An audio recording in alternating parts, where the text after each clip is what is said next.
of Indonesia to the United States, His Excellency Budi Wallace.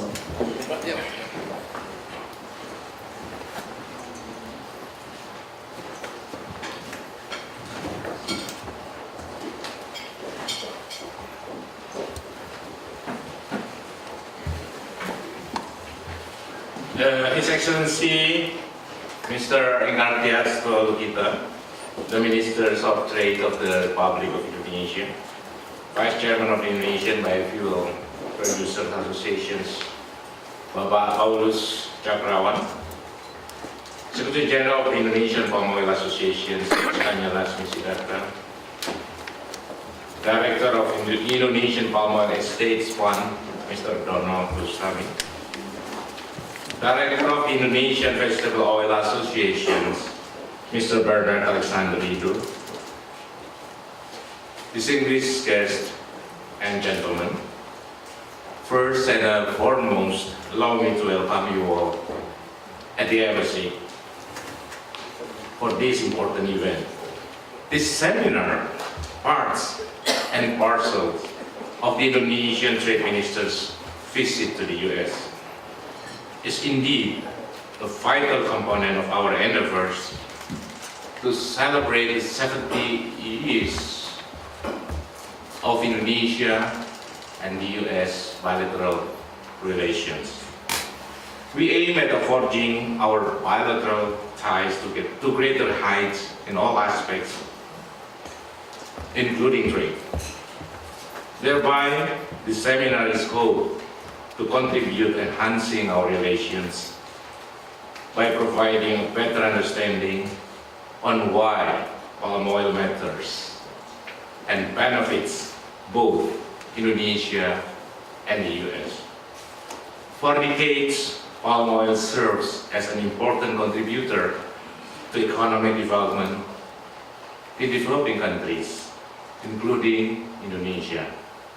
Yet, in the past few years, the debate on the environmental impact associated with palm oil industries practices intensifies, including here in the US. Without access to a balanced narrative on palm oil and lack of understanding will easily lead to pressures on Indonesia's future palm oil exports. It is worth mentioning that as the world's largest producer of palm oil, the Indonesian government and our local governments have been aggressively implemented various national policies to make palm oil more sustainable as a part of our efforts to further halt deforestation, reduce emissions, conservation, and to pursue sustainable rural development. This can be seen, among others, by the implementing of the moratorium on peatland exploitations, enhancing plantation productivity, and issuing a standard for sustainable palm oil. The presence of our trade ministers in our today's meeting clearly reflects the seriousness of the Indonesian government to govern and secure sustainable palm oil industry in our country. Palm oil is not only one of the main sources of Indonesia's fiscal earnings, palm oil also a source of economic growth and people's livelihood. Hence, the sustainability of palm oil industry in Indonesia is the key for our sustainable economic development. With these facts in mind, the Indonesian Embassy in Washington, D.C., in cooperation with the Indonesian Biofuel Producer Association, find it important to organize today's roundtable discussions in an effort to provide objective information on the serious, continuous efforts undertaken by both of the Indonesian governments, corporations, and civil societies in Indonesia. They are hand in hand to achieve zero deforestation commitments and associated sustainable goals that are in line with the UN programs. I thank you.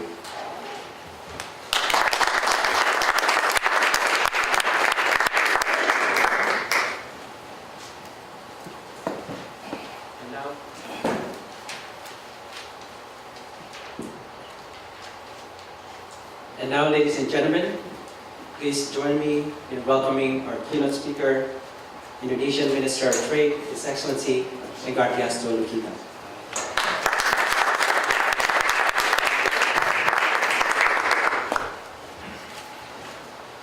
Excellency Ambassador of the Republic of Indonesia to the United States, Sony Budi Wolsono, Dono,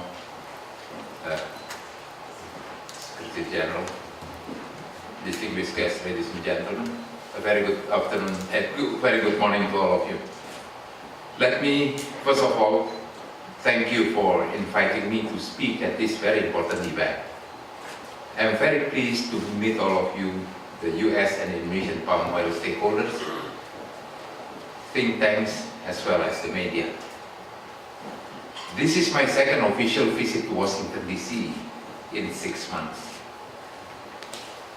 I'm here this week to continue our engagement to strengthen and enhance bilateral trade and investment between Indonesia and the US.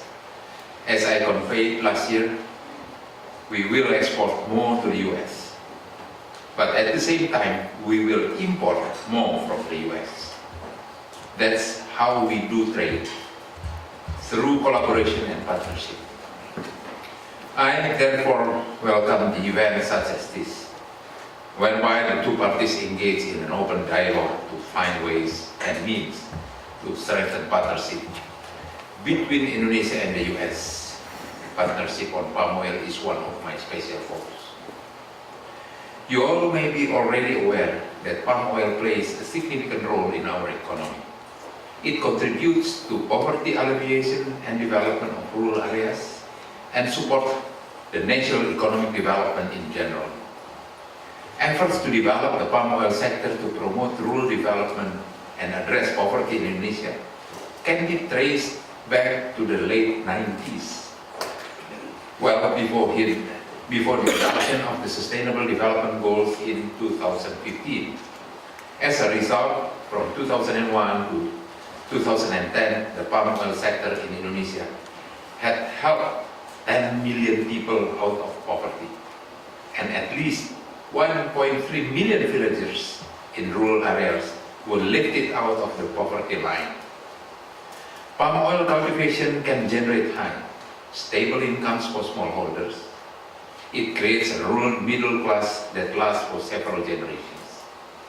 The palm oil sector provides jobs to over 5.5 million workers, and the livelihood of 21 million Indonesians is dependent on the industry. Palm oil plantations also contribute to the development of schools and hospitals, as well as cultural, religious, and sports centers in palm oil plantations area. With around, let's say, 36 million metric ton of production in 2017, the Indonesian palm oil sector is a gigantic industry that generates export revenues of more than $22 billion in 2017.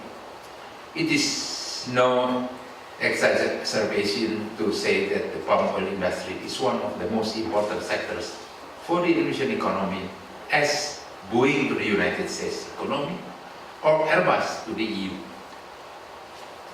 Ladies and gentlemen, palm oil has long been criticized as a threat to the environment. NGOs have been very active in denouncing the expansion of palm oil as the primary cause of deforestation, forest degradation, loss of biodiversity, and the greenhouse gas emissions.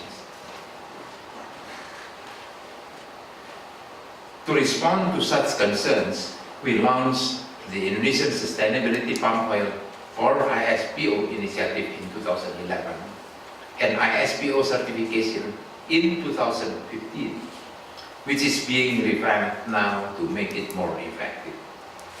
This is a mandatory certification aimed at catalyzing and scaling up fundamental changes by defining and supporting long-term sustainable solutions, which is done through a government-led multi-stakeholders action plan that better aligns national, provincial and district policy with the needs of the private sector, communities, farmers, and the environment. Through ISPO, we wish to meet increased global demand for vegetable oils with sustainable palm oil, while simultaneously reducing the adverse impacts of the palm oil industry on the environment. The government also adopted a moratorium on peatland exploitation in 2011, and later expanding such moratorium to include all kinds of forest opening for new palm plantations. In 2015, we put in place a presidential instruction on the moratorium and improvement of the management of primary forest and peatland, and in 2016, we established the Peatland Restoration Agency. And last year, on 19 September 2018, Indonesia took yet another step on this issue. After going through public consultations involving business, academia, civil societies, and regional authorities, the government enacted the Presidential Instruction number 8 on the postponement and evaluation of palm plantation permits and the enhancement of palm plantation productivity. The instruction is meant to put in place yet another measure to make effective the moratorium on the land opening for new plantations, while improving further palm productivity. We are of the view that the high yield of palm oil is crucial to conserve the global land bank available to meeting future global demand for vegetable oils. By improving the productivity of palm oil while addressing its social and environmental challenges, Indonesia wishes to ensure that meeting the global demand for vegetable oil is not and will not be at the expense of our natural heritage. This stands in obvious contrast to other vegetable oils in which their lower productivity has increased rather than decreased the pressure of deforestation around the globe. I believe there should be no denial that indeed palm oil is more environmentally friendly than other vegetable oils if we are to address properly all the issues associated with deforestation.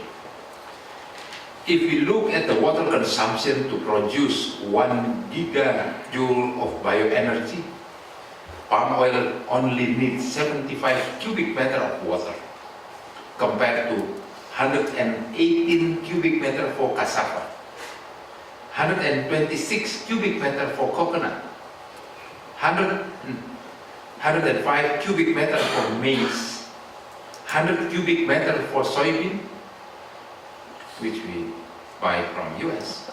We are one of the largest. Yesterday we just signed $641 million US. Last July, $1.1 billion US for soybean. I don't know, how much is it you signed for palm oil? 87 cubic meter for sunflower and 184 cubic meter for rapeseed.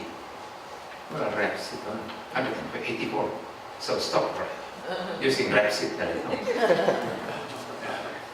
The contrast is even more striking if we compare vegetable oils with meat and dairy sectors. Well, this is one of your. Yesterday we discussed it regarding our import dairy products from US. It's not environmental friendly. A study by Professor Joseph Poor of Oxford University suggests that while meat and dairy provide just 18% of calories and 37% of protein, it uses the vast majority, or 83%, of farmland and produces 60% of agriculture's greenhouse emissions. But we don't mind to buy meat and also dairy products from US, that's for sure. Ladies and gentlemen, I'm not supposed to touch on palm oil issues from a health perspective, but I feel compelled to inform this distinguished seminar that many studies suggest that consumption of saturated fatty acids from palm oil does not per se lead to an increased risk of cardiovascular diseases. Thanks God, up to now, I'm still using the palm oil. There's a fried chicken, anything using palm oil, I'm still healthy. Thanks God.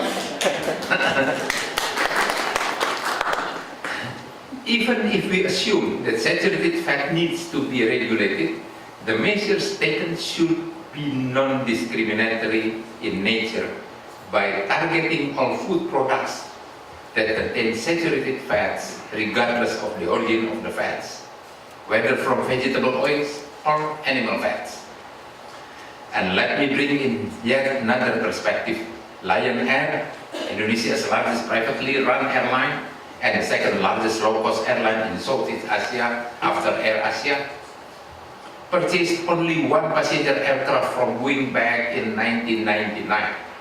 Now, it is one of the largest 737-900ER operators in the world. And Lion Air is considering buying more from Boeing. I strongly believe that Boeing could partner with Lion Air and other Indonesian airlines, for that matter, to develop a partnership to actively reduce commercial aviation greenhouse gas emissions as part of the Commercial Aviation Alternative Fuels Initiative, which is broad-based industry coalition including commercial, non-commercial, and military aviation. I understand that Boeing has taken this initiative decades ago, as you are a founding member of the Sustainable Aviation Fuels Users Group. Positive collaboration and cooperation in developing this alternative biojet fuel is not only important, but also commercially feasible. I understand that Boeing has launched regional projects to develop